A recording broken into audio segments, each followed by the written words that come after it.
बिस्मिल्लाहिर्रहमानिर्रहीम बिस्मिल्लाहिर्रहमानिर्रहीम अस्सलामु अलैकुम वरहमतुल्लाहि वबरकातुहू।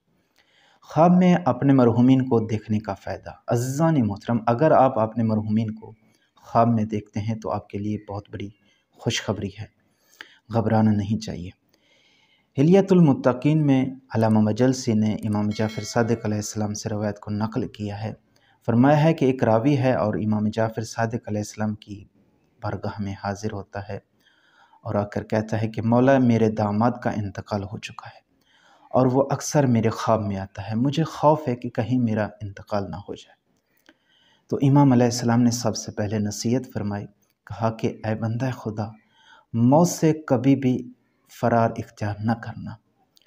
फिर फरमाया कि ये बात याद रख लो कि मुर्दा शख्स से मुलाकात करना तूले उम्र का सबब बनता है। फिर इमाम अलैहिस्सलाम ने पूछा कि तुम्हारे दामाद का नाम क्या है? तो उस शख्स ने कहा कि मेरे दामाद का नाम हुसैन है।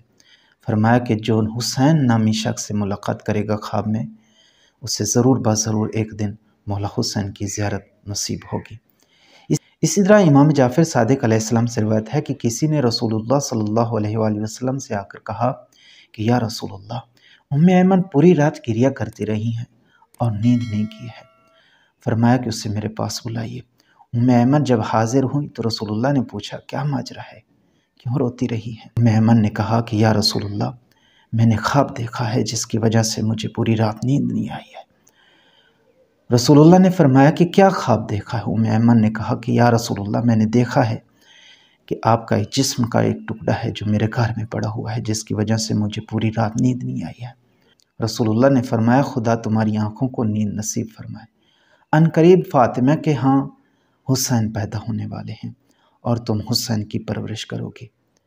कुछ दिन गुजरने के बाद उम्मे ऐमन रसूलुल्लाह सल्लल्लाहु अलैहि वसल्लम की बारगाह में हुसैन अलैहिस्सलाम को उठा कर लाती हैं और रसूलुल्लाह सल्लल्लाहु अलैहि वसल्लम इरशाद फरमाते हैं, ऐ उम्मे ऐमन, बच्चा भी बहुत अच्छा है और बच्चे को उठा कर लाने वाली भी बहुत अच्छी है।